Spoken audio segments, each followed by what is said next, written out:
Good morning. It is Monday, September 23rd, 2024, and here's the latest news. According to the U.S. National Hurricane Center, the system that was dubbed Invest97L over the weekend is slowly developing and heading for the southern coast of the U.S. Landfall as a storm is expected toward the end of the week, as at 6:30 a.m. Invest 97L was located over the northwestern Caribbean Sea and is causing disorganized thunderstorms over the islands of Jamaica and the Cayman Islands and portions of Central America. Invest 97L is expected to become Tropical Storm Helen and even a hurricane by the time it hits land somewhere on the south coast of the U.S. The National Hurricane Center is giving the system a high chance of 80% development over the next 2 days and a high chance of 90% over the next 7 days. Meanwhile, Jamaica has been experiencing heavy winds and rain as a result of Invest 97L. Citizens are advised to seek higher ground as flooding is likely and has already occurred in some low-lying areas. The system is expected to pass by Jamaica is to pass Jamaica by Tuesday evening or even Wednesday.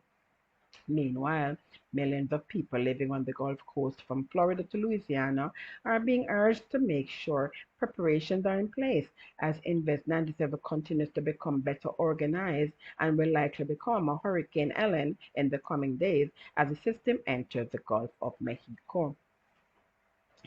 Even as another storm, Tropical Storm John, bears down on the southwestern coast of Mexico. As of 6 a.m., the center of Tropical Storm John was located near latitude 14.5 degrees north, longitude 98.5 degrees west. John is moving north-northeast near 3 miles per hour. A slow motion to the north-northeast or northeast is expected for the next couple of days. On the forecast track, the center of the system is forecast to approach the southern coast of Mexico during the next day or two and move inland on Tuesday or Tuesday night. Maximum sustained winds have increased to near 65 miles an hour with higher gusts. John is forecast to strengthen as it approaches the coast of southern Mexico, and the chances of it becoming a hurricane before landfall are increasing. The government of Mexico has issued a hurricane watch and a tropical storm warning for the coast of Mexico. And another area in the Atlantic is also under watch for tropical depression. The area under watch is a tropical disturbance near the west coast of Africa, according to the National Hurricane Center. The NHC says environmental conditions could support gradual development of the system, and a tropical depression could form during the middle to end of this week in the central or eastern tropical Atlantic. This system is heading in the direction of the Lesser Antilles.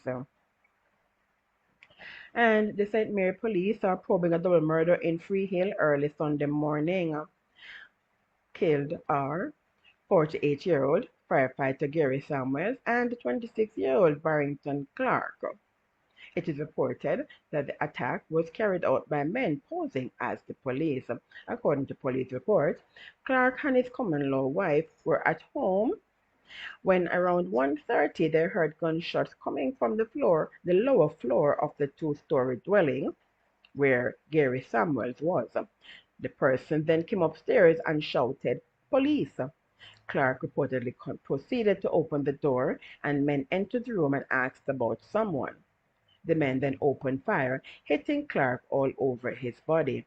The attackers then fled, and Clark's common-law wife then went downstairs where she discovered the body of Samuels with multiple gunshot wounds. An alert was raised, and Clark was rushed to the Port Maria Hospital where he succumbed to his injuries. A police team visited the crime scene where Samuels was found face down in his underpants.